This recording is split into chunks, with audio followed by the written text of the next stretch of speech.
Hey, this is Sai Sashwati and legal intern at LexClick. So today I'm gonna talk about non-conventional trademark. So before we begin, I just want to say that this video has been divided into two parts. The first part will basically contain the conceptual analysis of the non-conventional trademark and what are the difficulties that are faced while registering the same. And next we will discuss something about the two legal essential requirements that are has to be mandatory followed, that is the distinctiveness and the graphical representation by someone who just want to protect their non-conventional trademark under the Indian Trademarks Act 1999. Next, in the most probably in the second video, you will able to find the types of non-conventional trademark. One is there are many kinds of non-conventional trademark, but basically we are gonna talk about olfactory marks, sound marks, shape marks, and color marks. So let's start. Traditionally, the subject matter of a trademark is the consist of logo, symbol, or a combination of thereof. The trademark has been defined under Section 2ZB of Indian Trademark Act 1999.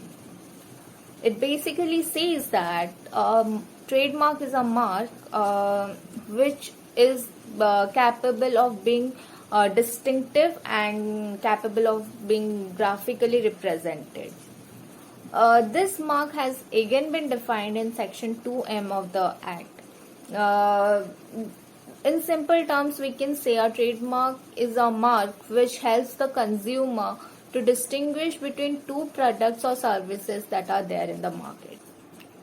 In the day and age of aggressive marketing, numerous techniques have been adopted by the businessman to grab the attention of the consumers. So there where the role of non-conventional trademarks comes into play.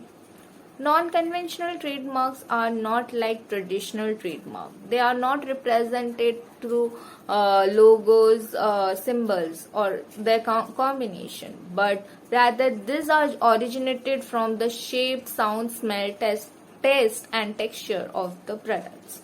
So then comes the difficulties that are being arose while registering this non-conventional trade. The efficacy of a trademark will depend on the ability to create a perception or an impact on the mind of potential customers of the product. If the characteristic of the product is the representation and its representation is very unique, it would appeal the people's perception and senses in a very significant manner. This has led to advent number of unusual non-orthodox trademarks by the manufacturers. Besides, the advent of the internet and electronic commerce has also increased in the range of signs that the business would like to usually register its trademark. For example, motion and sound marks would capture the attention of internet user much more efficiently than traditional mark, which is in turn have capitulated their popularity in today's commercial world. In the statutory provision of Trademark Act, it has been given that distinctiveness and graphical representation are the two essential elements that are required for a trademark to be registered. If any trademark lack the distinctiveness and or fail to represent itself graphically, then that then that trademark will not be granted for registration. For non-conventional mark, it is very difficult to register itself graphically. Like we can say, how can we just represent a smell mark graphically?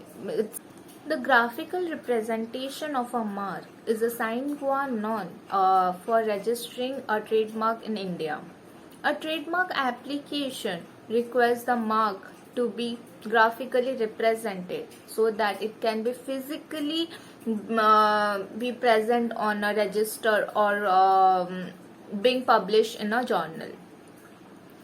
So that's where the problem arises for non-conventional mark to register itself, because it even if it qualifies the test of distinctiveness, it will be very difficult for it to represent itself in a graphical form.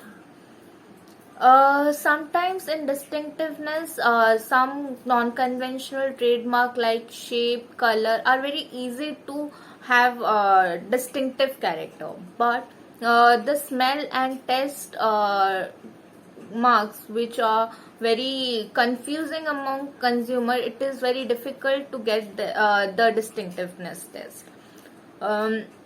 Because we as normal people, we can visually see and say that this color is different from that of other product, but the smell and taste mark acquire its distinctiveness after its repeated use, and it can be registered if it is being repeated use and they acquire a distinctiveness rather than they have been inherently distinctive.